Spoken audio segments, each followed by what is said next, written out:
I've been asked questions about like a national gold standard, or, how would Congress or the Federal Reserve, if they were to reinstate a gold standard, how would that look? And I think that question kind of misses the point. Gold and silver are permissionless money, and they don't have that counterparty risk. They're no one else's liability, like you said. And so the entire value of gold and silver is not that there's this giant federal infrastructure that creates this system of money. Gold and silver are money. They have been for thousands of years. And nothing like, for example, legal tender status, which is just a glorified stamp of approval by a government declaring what is and isn't money. Nothing like that ultimately determines what is and isn't money, right? Because gold and silver and sound money, money as we know it, is chosen by the marketplace. It's not handed down by edict or by executive order.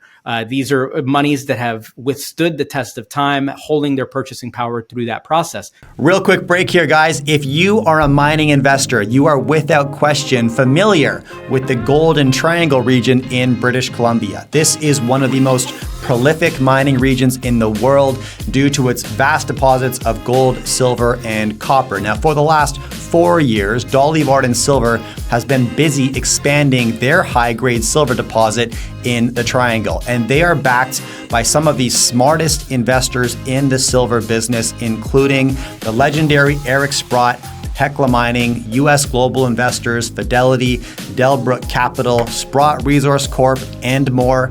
If you are curious why the smartest money in the silver business is cozying up to Dolly Varden Silver, then hit the link beneath this video.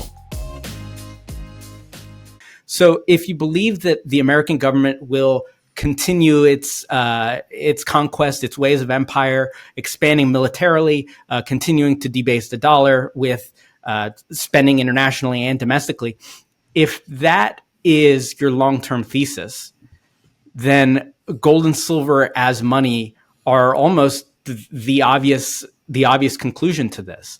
And so I think because states are made up of individuals, they're almost, it's self-preservation. The first state that ends up establishing a strategic gold reserve in a meaningful way is going to benefit from that. So, for example, like I mentioned, Ohio has about $1 billion in its police and fire pension fund. American pension funds across the country are massively underfunded. We're headed towards a pension cliff here in the States.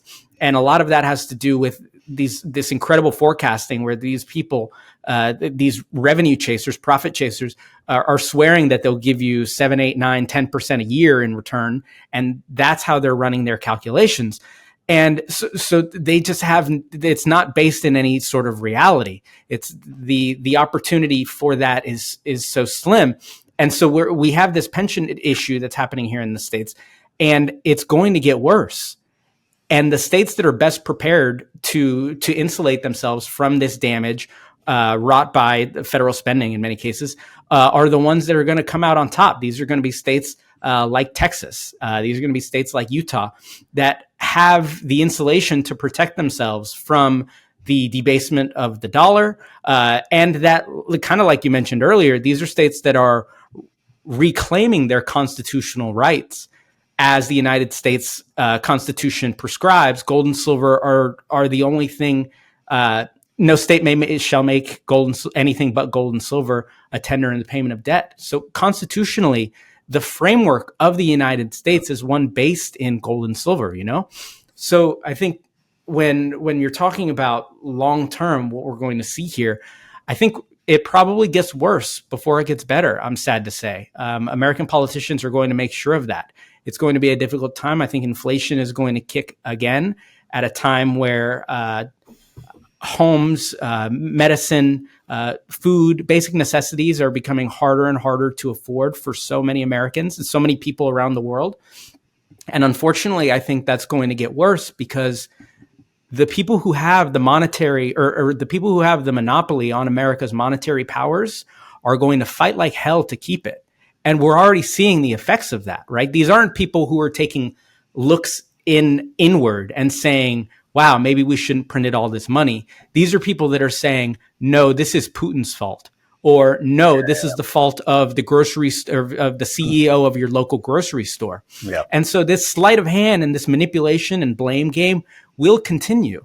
And so unfortunately, I think that on a national level, on a global level, even the monetary condition of the world is in pretty dire shape.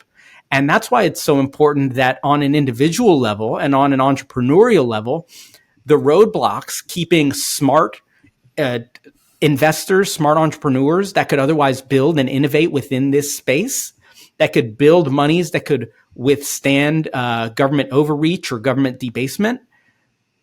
Those are the people that need to be empowered to create within money. And as far as the Sound Money Defense League goes, removing those disincentives and removing all of the roadblocks in the way of people being able to do that is ultimately the biggest thing that I believe that we can do.